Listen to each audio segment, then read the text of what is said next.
always happy, and then she stays for. Good evening, everyone. Thank you for joining us for our February school board meeting. I'm going to ask you to please join me in saluting the flag.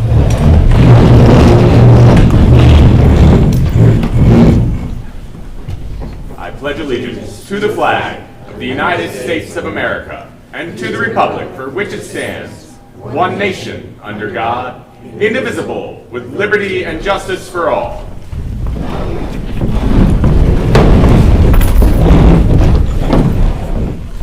Mr. Kaufman? Here. Mr. Beaver? Here. Mr. McMullen? Here. Mr. Merkel-Gum? Here. Mrs. Rash? Here. Mrs. Sharino? Here. Mrs. Taylor? Here. Mr. Trauger? And Mr. Wurs. Thank you, Nancy. We move on to my report for this evening. Again, good evening to everybody, and thank you for joining us tonight. This month, the board administration have been focused on several key initiatives, including final approval of our summer facility projects, review of the Bucks County Intermediate Union budget, continued work on our district budget, and progress on the elementary rezoning project.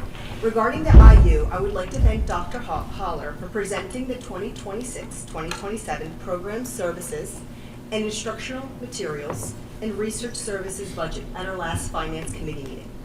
The presentation outlined the many areas of support the IU provides to our district, including consultation, guidance, advisory councils, STEAM services, student programs, prevention programs, and comprehensive planning. We also appreciate seeing the mobile Fab Lab going around to our elementary schools.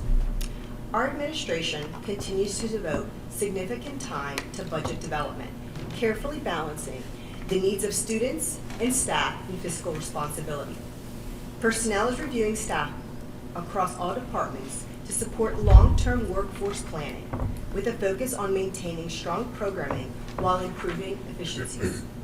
Our business office has also been working diligently on matters that directly impact how state funding is allocated to school districts across Pennsylvania.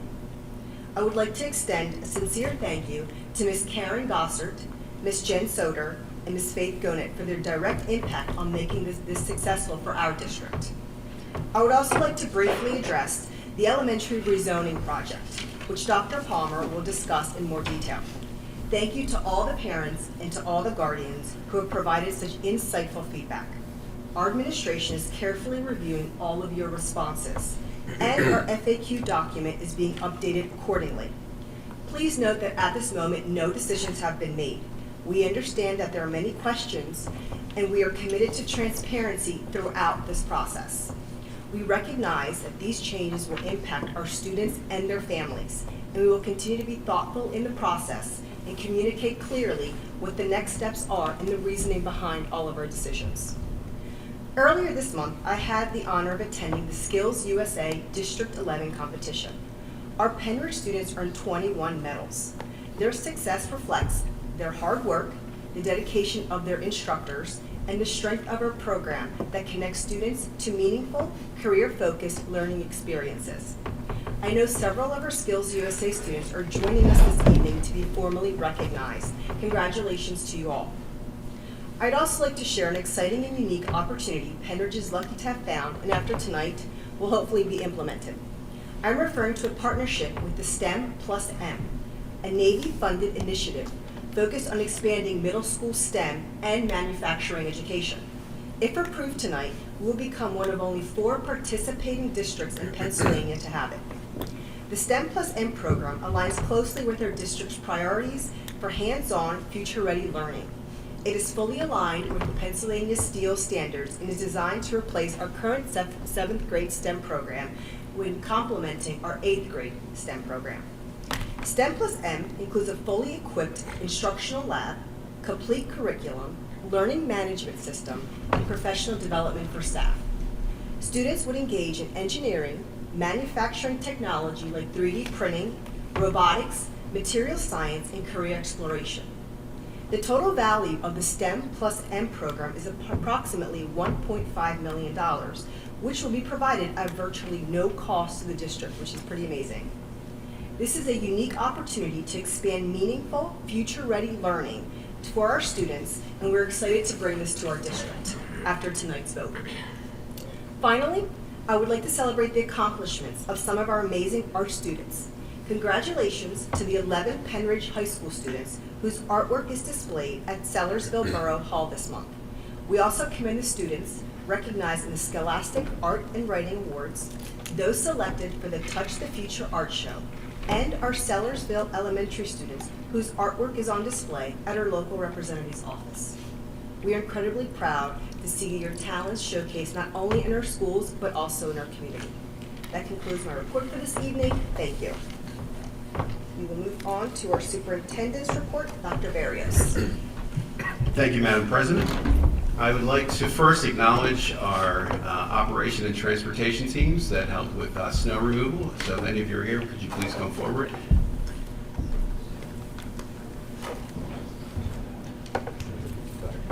They may be too tired after. This winter required patience and flexibility from all of us. Snow days and delayed openings are visible to the community, but the preparation behind them is not. Each time a storm approached, our operations and transportation teams were already at work, often in dark and well before most of us began our day. They cleared lots and sidewalks, treated surfaces, prepared buildings, inspected vehicles, and evaluated road conditions. Their decisions and labor directly affect the safety of our students and staff. It is disciplined work that it demands judgment and stamina. And I'd like to again publicly recognize what I'm going to call the A-team for their commitment to this district. We're lucky to have such amazing professionals, and I just wanted to again publicly recognize them. Hopefully you join me in a round of applause. And this is just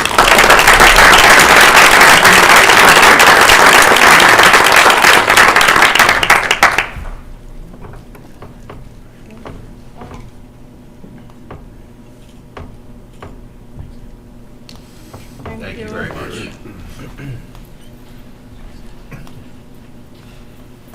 With respect to full-day kindergarten, we continue to make progress toward implementing full-day kindergarten across Penridge. The board approved a phased rollout beginning in the 25-26 school year, with a lottery-based placement process in year one, followed by universal full-day kindergarten for the 2026-2027 academic year. This initiative reflects our commitment to early childhood development, academic readiness, and supporting families. Planning efforts have included scheduling, staffing, classroom space, and transportation to ensure a smooth transition. Additional information and resources are available to families on our district website, so please check that out. Next up, I'd like to introduce Dr. Palmer, who will talk about elementary rezoning. Thank you very much.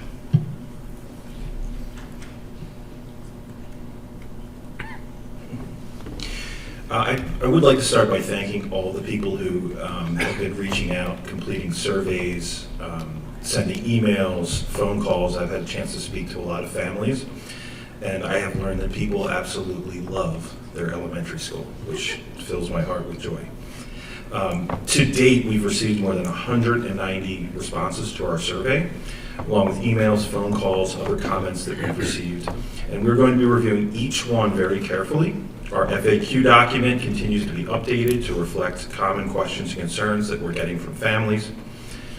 They've told us that our top priorities for them are ensuring long-term stability, preserving school culture, minimizing disruptions, maintaining class sizes, and most importantly, keeping siblings together. And many of the comments that we've received have focused on the emotional impact that this could bring to our children, and we hear that very clearly. This review that we've conducted stems from our enrollment and utilization study that's been done. It's been 20 years, more than 20 years, since our last elementary boundary changes were made. Over that time, we've seen changes in enrollment patterns. Some of our schools are approaching their space limits, while others have available classrooms. Our responsibility is to ensure that all elementary schools have sufficient resources, high-quality instruction, and a positive community culture. A student's address at Penridge should not determine the quality of their experience. So choosing to not rezone is certainly an option. However, it's likely going to result in increased class sizes, loss of dedicated instructional spaces. We could have art on a cart, potentially costly construction in some buildings while other buildings have open classrooms, and potentially relocating specialized programs like emotional support, autistic support. And these are going to be real trade-offs if we choose not to do that. And we understand the appeal of slowing this process down and grandfathering all of our current students into their schools. That model, however, would not resolve the capacity imbalances and would create some long-term transportation and staffing challenges. And we are exploring a limited transition for students who are currently in grade 4 with space and transportation considerations that we're looking at. And this review that we've been conducting is only for elementary schools. Middle school boundaries are not changing for 26-27 school year. So if you're on the Penridge School map and you click where the boundaries are, they will stay exactly the same. And we're going to be bringing the recommendation to the March 2nd Student Services Committee meeting. If the board moves forward, we're going to complete a detailed boundary review, which is going to incorporate many of the changes brought to us by community members, principals, our transportation team. And some of these adjustments to proposed boundaries are going to take place. So we will also going to open a formal exemption request process at that time, and our goal is to notify families of a definite placement by the end of April. So these conversations that we've been having are difficult because they involve our kids, our communities, places that people love, and we're committed to approaching this very thoughtfully, transparently, and responsibly. So thank you. Thank you, Dr. Palmer. On March 4th, Penridge will host Phones, Focus, and the Future, a community event focused on student cell phone use, digital well-being, and academic focus. The event will provide families with research-based insights and practical strategies to support healthy technology habits. Our promotion includes this district-wide flyer and outreach through our communication channels to encourage strong community participation and dialogue around this important topic. During the month of February, students across the district participated in instructional activities recognizing Black History Month. At Penridge High School, as well as Sellersville and Seller Elementary Schools, students engaged in age-appropriate learning experiences that examined the historical contributions, leadership, and achievements of notable Black Americans. Instructional approaches included research projects, structured classroom discussions, student-created displays, and reflective writing activities designed to deepen historical understanding. These learning experiences are congruent with district curriculum standards and provide opportunities for students to explore significant figures and events that have shaped our nation's history. The work reflected our continued focus on rigorous academic instruction while encouraging thoughtful inquiry and civic awareness. Our annual Strings Fest once again highlighted the talent and dedication of our student musicians. Students from grades 5 through 12 collaborated, showcasing both technical growth and artistic expression while staying true to this year's theme, Out of This World, and featured incredible performance of songs from the sci-fi classics E.T., Star Trek, Counting Stars by One Republic, as well as 80s anthem song, The Final Countdown. It was a memorable performance that included the administrative team from South Middle School, Principal Dwayne Brenner, who crooned to the audience by singing Fly Me to the Moon by Frank Sinatra, and Assistant Principal, Mr. Donaldson, who joined him on stage in a moon costume. I encourage you to check that out. Events like Strings Fest not only celebrate music education, but also demonstrates the strength of our arts program here across the district. I would like to thank our staff who made this event possible and our amazing student performers. Elementary students across the district celebrated the 100th day of school with creative, engaging activities centered around math, literacy, and reflection. From counting challenges to theme projects and school-wide celebrations and a virtual library of guest reader resources from dozens of Penridge staff members, these events build enthusiasm for learning while reinforcing foundational academic skills.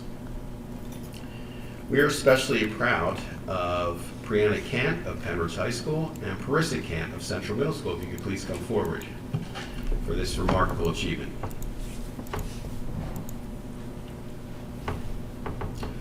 For 6 consecutive years, these sisters have represented Penridge at the Regional Spelling Bee, a first in district history.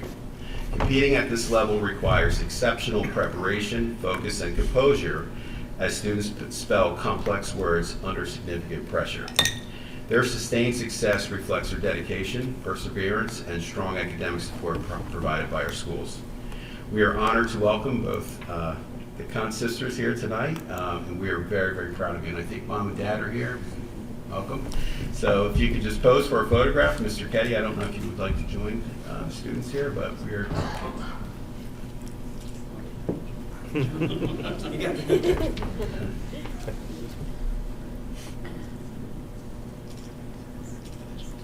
So outstanding work. How about a round of applause?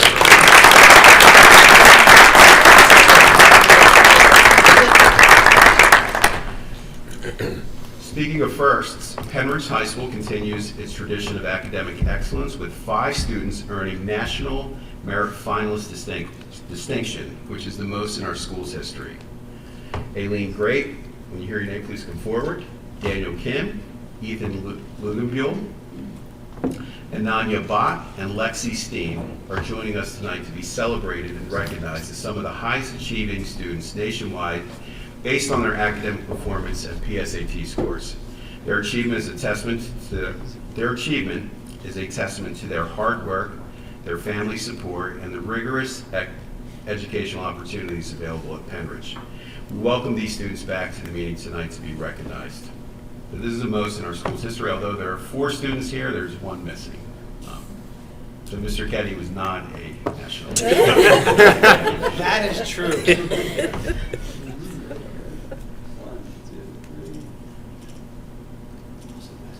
Excellent work.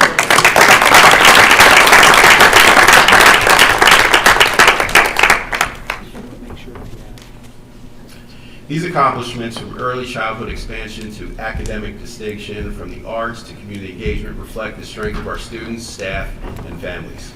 We thank you for your continued contribution to the success of Penridge School District. We now look forward to hearing from Mr. Ketty for some more accolades.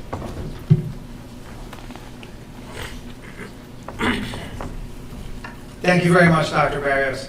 Once again, our Penridge students attending Upper Buck Technical School continue to shine. As Ms. Sherino said, we are thrilled to celebrate the outstanding achievements of close to 24 students being honored tonight for their Skills USA winners. And we're very proud to also recognize our Student of the Month from Upper Bucks too. Now, I want to caveat this. Because of the change of the schedule, I'm going to say that a lot of people couldn't make it. So I think I have everybody who's here, but if you just want to come up when your name is called, but I think it's still important to recognize the programming and all of the students who actually participated and won. I know Robert's here because he was the first one here. Robert Kirkwood, Automated Manufacturing, first place. Archie Rice is also here. He was the CNC2 Access Turner program and scored first place. I did, Dr. Barrios asked him what that meant when he came up because I didn't know. He said he works on the computer very well. Joaquin Mendoza, CNC3 Access Milling Programmer, first place. Evan Morvillo, Culinary Arts, first place. You see a trend here. Paulo Elias Rios, Job Skill Demo A, first place. I know Noah's here. Noah Nicholson, Promotional Bulletin Board, first place. You get an award every time during the school meeting. Welding Fabrication, first place. Laura Carcillo Vasquez, Advertising Design, second place. Kylie Cohey, CNC Programming, second place.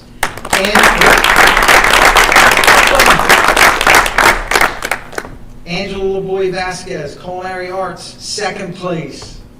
Hayden Embody, Customer Service, second place.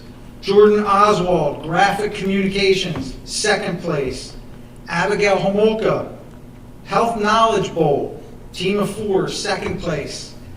Kylie Zilli, Job Demo A, second place. Ethan McMullen, Promotional Bulletin Board, second place.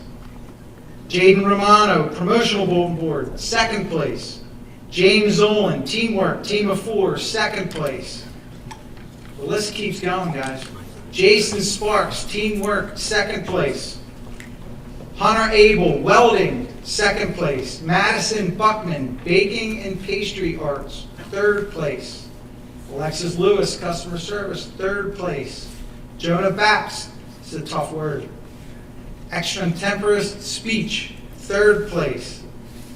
Owen Tate-Sowen, informational technology services, 3rd place. And finally, Mitchell Gorman, power equipment technology, 3rd place. If you could please join me in giving all of these students a well-deserved round of applause.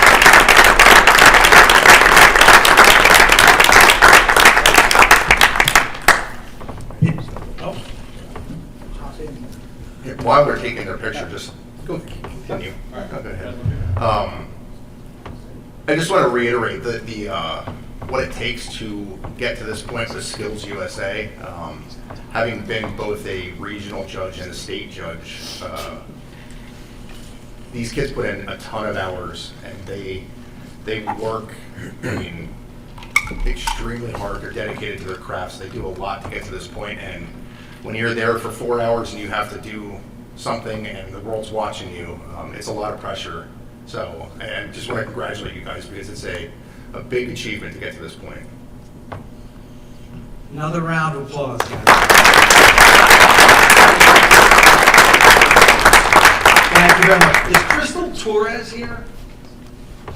I want you to confirm. Well, Crystal Torres is another Upper Bucks County technical student that we would like to celebrate tonight. She was identified as the Upper Bucks Technological School Student of the Month, and we're very proud of Crystal. And I thought she was going to be here tonight, but apparently she had another commitment. Additionally, kind of changing gears, we had 3 juniors who also aren't here actually compete in the PennDOT Challenge Team finalists. So we're very proud to recognize Finn Bachman, Brandon Milley, and Solomon Abdi, known as the Penridge Protectors, for an outstanding achievement in the 2025-26 PennDOT Innovations Challenge. Their team was selected, and this is quite impressive, their team was selected as only one of the few finalists in the Philadelphia and suburban area, and the only team from Bucks and Monco to get that distinguished. The PennDOT Innovation Challenge invites students from 9 to 12 to develop creative practical solutions to real-world transportation issues. This year's challenge specifically focused on designing an AI-driven approach to significantly improve work zone safety while considering cost effectiveness, statewide implementation, and public communication. So we would like to publicly acknowledge those students for such a wonderful honor.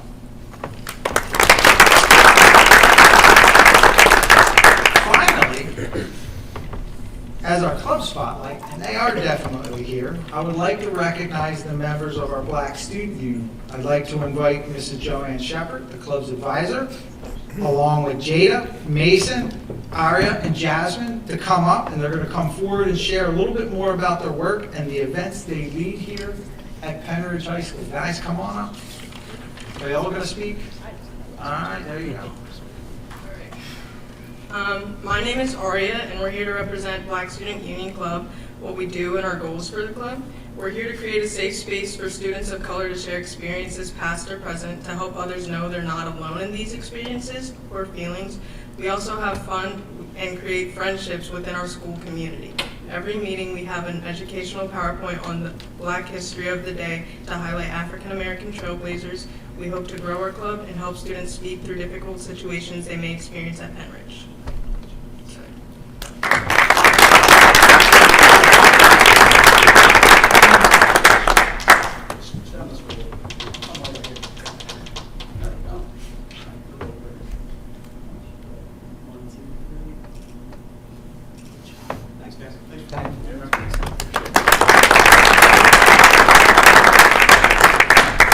Dr. Barrios, I'd like to kind of pass the mic back to you and just sincerely appreciate the opportunity to celebrate all of our students at Penridge High School here at the school board.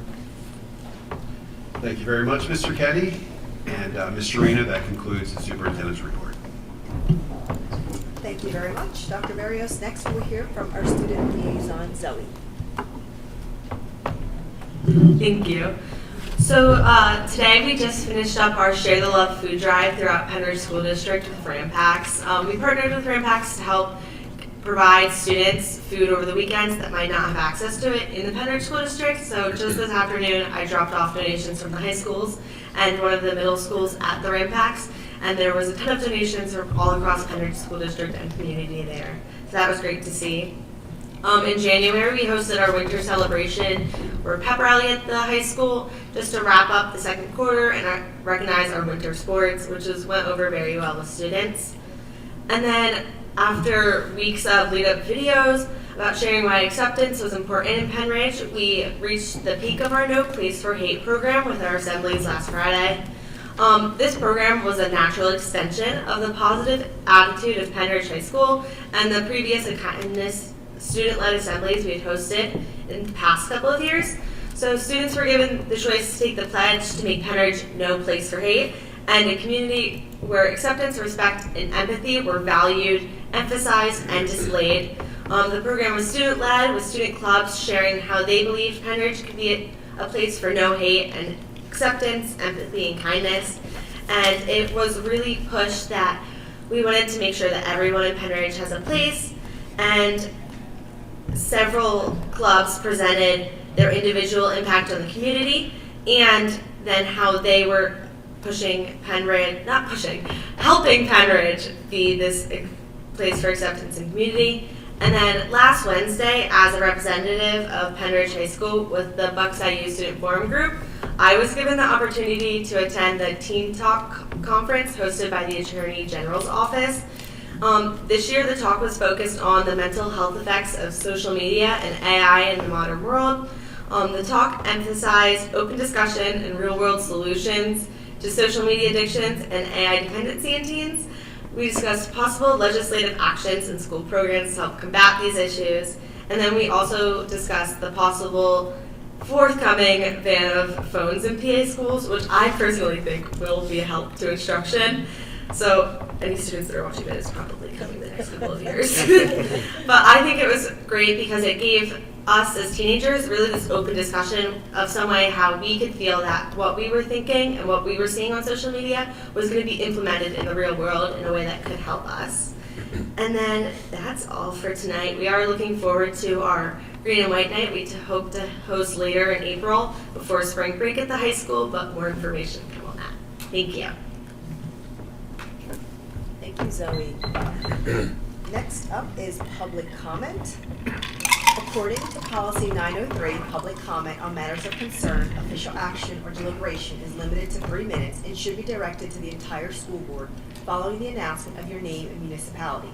Under this policy, the presiding officer has the authority to warn or stop a public commenter when violation of this policy occurs. First up, we have Ms. Crystal Costling.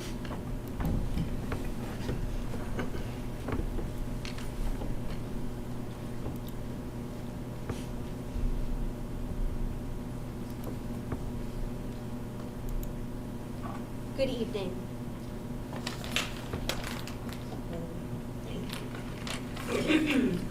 Good evening. I am here because my son Nathan was injured as a direct result of a bus stop decision that this district continues to ignore. On February 3rd, Nathan was discharged from his bus at the assigned post office stop directly into a snowbank. There was no clear ground, no stable surface, no accessibility path off that bus. He was forced to step into snow ice where he fell, landing on his hands and knees, and was injured. A child should never be injured simply trying to step off of a school bus. A stop where a child must climb over snowbanks is not a safe spot. What makes this more troubling is that this was entirely preventable for over 5 months. I have been warning the district that this location is unsafe. It was unsafe before winter, and winter has now made it completely impassable. Snowbanks have eliminated curb access. There's no safe walking path. There is no safe or legal place for a parent to stop. Families have already been forced to self-transport because of these conditions. Meanwhile, the bus passes directly in front of our house, where the roadway is clear, the curb is accessible, and the environment is safe.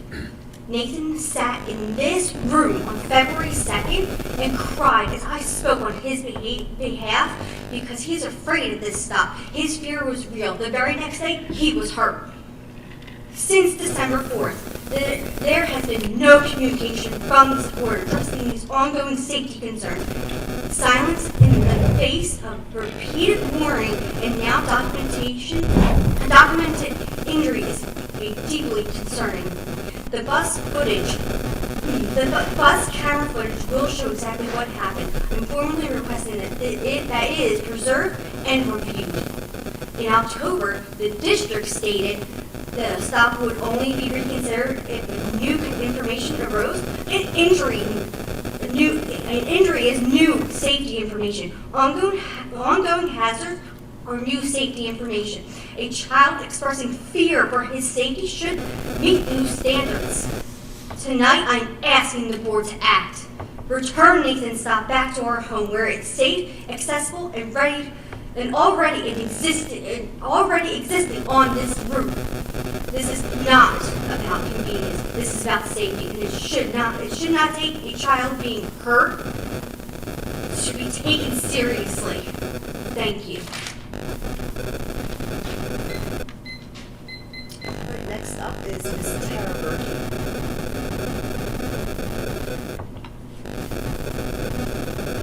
Good evening. My name is Tara Birdie, and I'm Lincoln's mom. Tonight, I want you to understand what it feels like to be my son in school. Lincoln already carries more labels than most people ever will. He was born without hip sockets, he is autistic, he is hearing impaired, and he is visually impaired. He walks into school knowing he is different, and still he participates with his whole heart. He shows up hopefully, he tries to talk to other kids, he tries to join games. But many children simply don't know him yet or understand how to play with him. So most days at recess, Lincoln is standing at the edge of things wanting in. That is why the bus matters. The bus is where names are learned. It is where someone might say hi. It is where you stop being the unfamiliar kid before the playground ever begins. It is his chance to arrive at school already a little included instead of already behind. But right now we cannot access the morning bus at all. And because of the winter conditions, we now cannot safely access the afternoon bus either. So the bridge to connection is gone. There is simply a solution: reinstate the bus stop. Instead, we are told he should go somewhere else. And where is what is heartbreaking. He does not need a special education bus. He doesn't need a lift. He doesn't need equipment. He doesn't need an aid. What he needs is access to his peers. He sees other kids receive door-to-door or curb-adjacent transportation and still ride with their neighborhoods. They are supported, they are included. So my son is already asking, why do they get to go with their friends and I don't? Why can't I go with them? There is no good answer for a mother to give. It is why I signed a waiver, because when your child is hurting, you will reach for anything that might make it stop. But the truth hasn't changed. Lincoln deserves safety, he deserves dignity, he deserves inclusion. He deserves a chance to start and end his day with the children in his own neighborhood. Please reinstate his bus stop. I cannot keep explaining to my child why everyone else gets to belong. Tonight, you are not deciding transportation. You are deciding whether my son belongs. Thank you.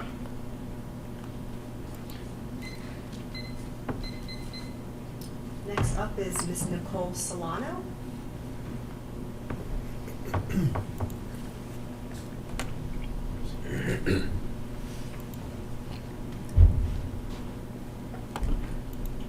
Nicole Solano, Bedminster. Good evening and thank you for the opportunity to speak. I'm the parent of two students currently at Deibler, one 5th grade and one 1st grade, with one incoming, not next school year, but the following. I'm speaking here tonight because I have serious concerns about the proposed rezoning plan, and specifically its impact on neighborhood cohesion and the social development of our children.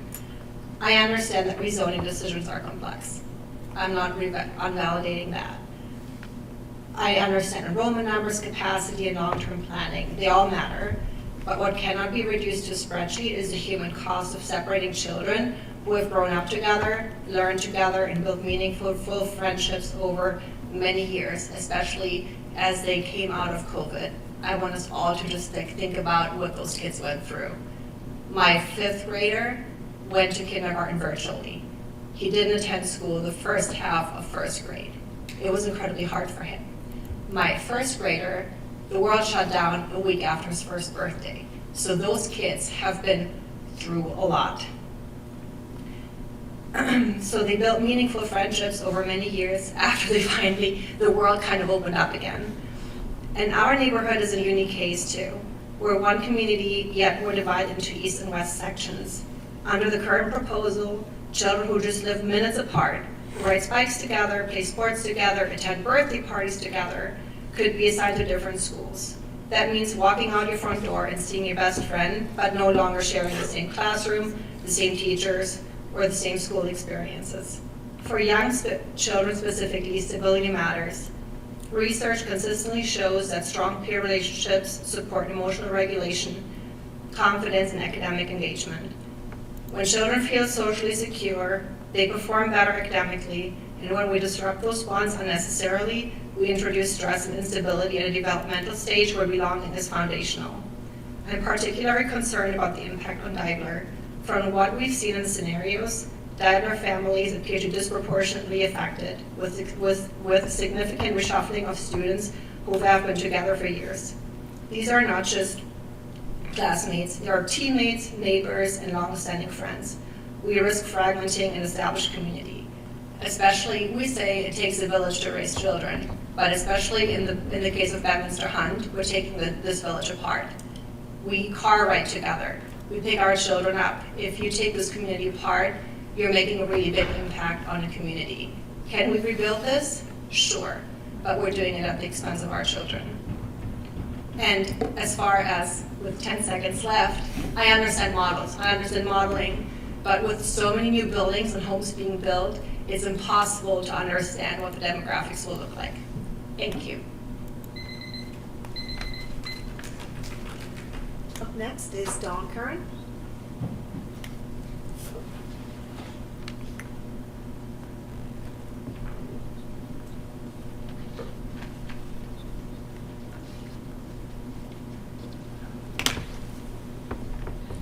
Hi everyone, I'm Dawn Curran. I'm from Bedminster. I'm also a Deibler parent.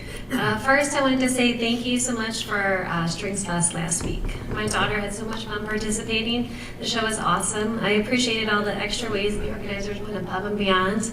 The student interviews during the transitions between performances, and I love the talented staff part as well.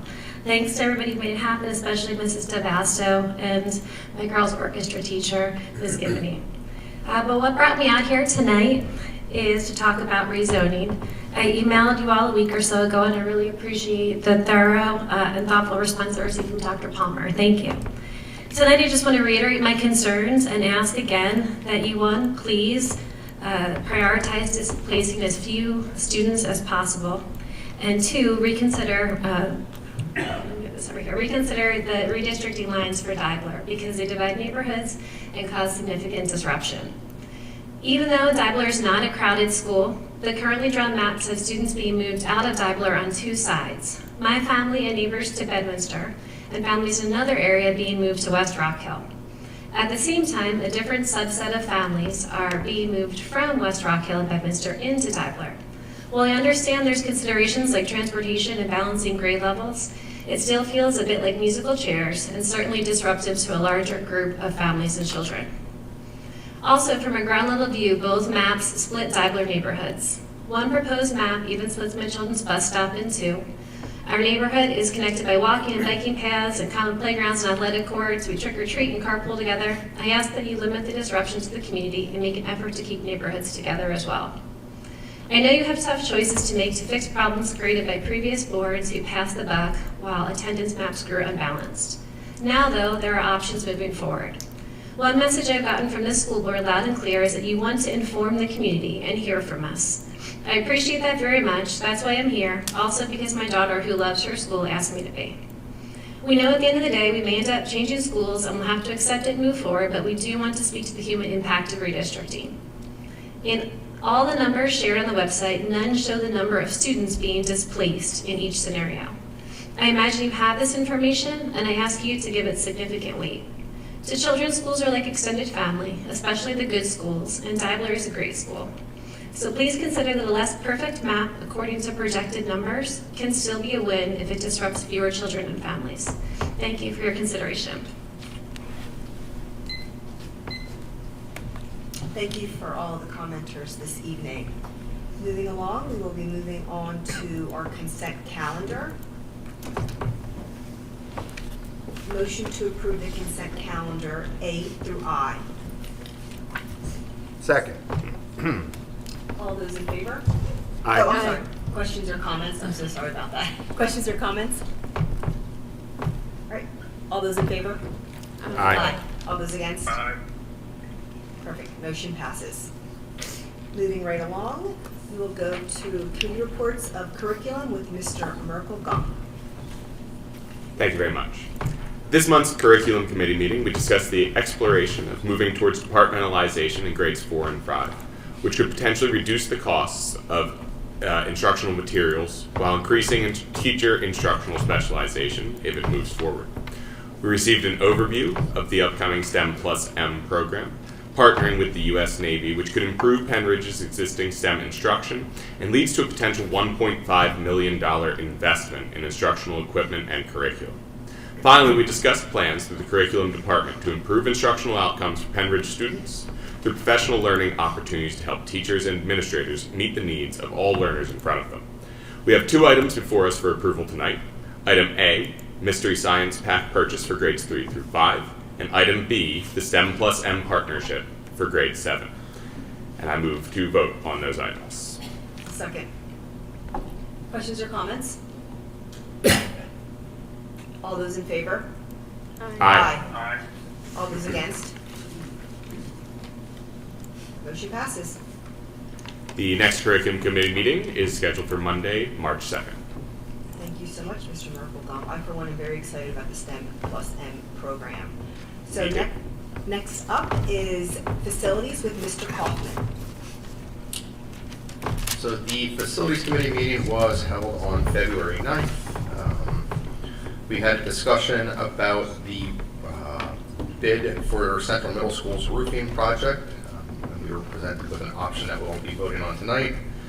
We also had a discussion about the resolution to support applying for a public school facilities improvement grant with East Rock Hill Township, the unilateral declaration of covenants, conditions, easements, restrictions concerning new parking, and there was discussion on obsolete items. So first up is 8B, the approval of bid for the roof at Central Middle School. Make a motion. Second. Questions or comments? All those in favor? Aye. All those against? Me. All right, so motion passes.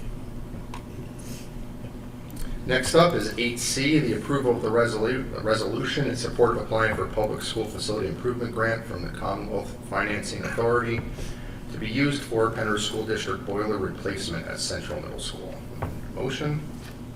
Second. Questions or comments? All those in favor? Aye. All those against? Motion passes. 8D, the motion to approve unilateral declaration of covenants, conditions, easements, and restrictions concerning new parking at Penridge High School. Is there a second? I'll second. Thank you. Questions or comments? All those in favor? Aye. All those against? Motion passes. And then 8E, approval of obsolete items. A motion to approve obsolete items listed Bedminster Elementary School. The exam table is scrap. Do you have a second? Second. Thank you. Questions or comments? All those in favor? Aye. All those against? Motion passes. And the next Facilities Committee meeting is scheduled for Monday, March 9th.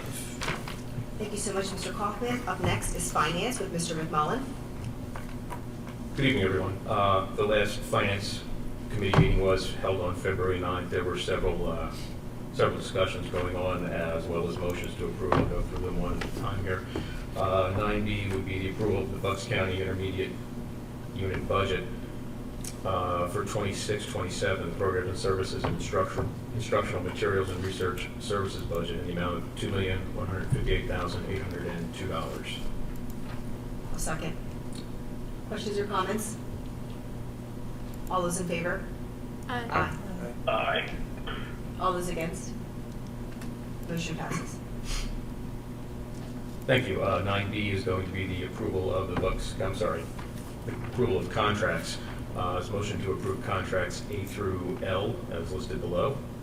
It's LearnWell, there's 2 for LearnWell, Smart Center, Pediatric Therapeutic Services, 2 for Empower Ed, Museum of American Revolution for North Middle School, TRIP, Pennsylvania Trust, Bucks County Intermediate Unit, Chester County Intermediate Unit, and Teach for Results. There's a second? Second. Any questions or comments? All those in favor? Aye. All those against? Motion passes. Okay, 9D is the approval for a new student activity group, High School Rock U. Second. Thank you. Any questions or concerns? Or comments? All right, all those in favor? Aye. All those against? Motion passes. Okay, and finally, 9E is the approval of the 26-27 advertising of bids and RFPs, A through E. Second. Questions or comments? All those in favor? Aye. All those against? Motion passes. That's all for motions. The next Finance Committee meeting is scheduled for Monday, March 9th. Thank you, Mr. McMullen. Thank you. Next up is Personnel with Mr. LaFever. Good evening. At the February 9th, 2026 Personnel Committee meeting, committee reviewed our current human resources dashboard covering November through early February, as well as year-to-date data. Year-to-date, the district has experienced 63 resignations and 22 retirements. The committee discussed ongoing retention strategies, including improving exit interview data to better understand trends and strengthen employee retention efforts. We also reviewed current benefits eligibility numbers and recent onboarding efforts, with 6 new employees welcomed in our latest session. The Transportation Department is currently approximately 10 drivers short, with continued recruitment efforts focused on both CDL and non-CDL drivers. The committee also reviewed and advanced 11 job descriptions, including updates to the MTSS specialist role to better support academic and behavioral needs across grades K-12. Additionally, we discussed future reporting on position control and potential ways to formally recognize retirees at the end of the school year.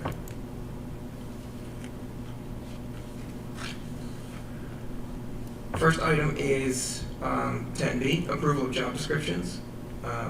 Motion to approve items A through K. Second. Thank you. Questions or comments? All in favor? Aye.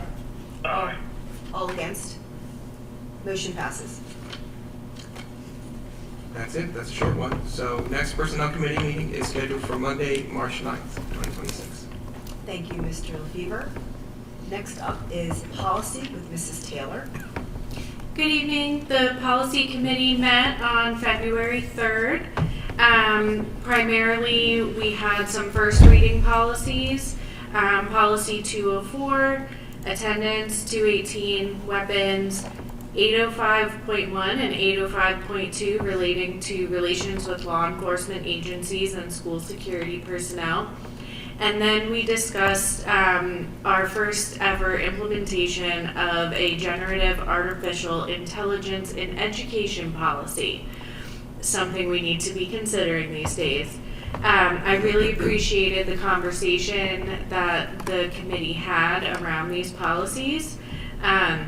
We will be continuing to discuss the artificial intelligence policy, as this is a new policy, and all of the considerations that go into it as we explore using artificial intelligence within our district.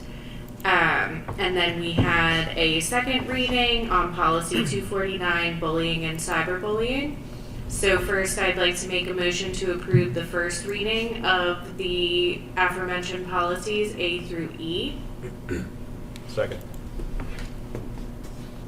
Questions or comments? All those in favor? Aye. All those against? Motion passes. And finally, I'd like to make a motion to approve policy number 249, bullying and cyberbullying. Second. Thank you. Questions or comments? All those in favor? Aye. All those against? Motion passes. The next policy committee meeting is scheduled for Monday, March 2nd. Thank you. Thank you, Mrs. Taylor. Next up is student services. Our last committee meeting was on February 3rd, which we elaborated on the elementary rezoning and also spoke more about our phones, focus, and the future of community conversation. First up will be the motion to approve policy, sorry about that. The approval of organizational chart, so motion to approve the organizational chart in accordance with policy 008. Second. Thank you. Questions or comments? All those in favor? Aye. All those against? Motion passes. The next Student Services Committee meeting is scheduled for Monday, March 2nd. Up next is the IU with Mr. McMullen. Good evening again. As Mr. Wers and myself were not able to attend the February meeting on February 17th, there's not much to report. There's several updates that were attached to the agenda here. So the next meeting is going to be scheduled for Thursday, March 19th. Thank you, Mr. McMullen. Up next is the Upper Bucks County Technical School. Mr. Kaufman. The Upper Bucks JOC had the monthly meeting on February 19th. Mr. Kelly stole some of my thunder with skills, but just to recognize Crystal Torres, she was the Dental Careers Program Senior who was nominated for Student of the Month. Just want to congratulate everybody again for skills. For updates, trades apprenticeship update. Phase 1 has ended. We had a total of, I believe, 50 students over carpentry, electrical, HVAC, welding, and plumbing, and they received a total of $34,740 worth of tools, uniforms, and industry certifications. Phase 2 began on January 1st in dental careers, healthcare, computer and network and cybersecurity. And the sponsors for the apprenticeship are District 1199C and Drexel University's Goodwin College. As we said last meeting, UBCTS FFA alumni jacket recipients. We had Madeline Angelone from QCSD, Jolene Batchelder from Penridge, she was a 9th grader, and Daphne Beckeridge, who's also a 9th grader. They all received their jackets. There was 2 senior students who earned the FFA Keystone degrees, Ellie Hilton from Quakertown and Shea Lightcap from Penridge. And then the highlights from the meeting, we approved the 2026-27 proposed preliminary general fund budget of $12,791,649 and its submission to the joint board for final approval. And for those of you out there, the joint board is all 3 sending schools, so it's all 27 members have to approve that budget. 42 students from exercise and science and sports technology and 4 chaperones to volunteer for the PA Indoor Winter Special Olympics competitions at the York Expo Center.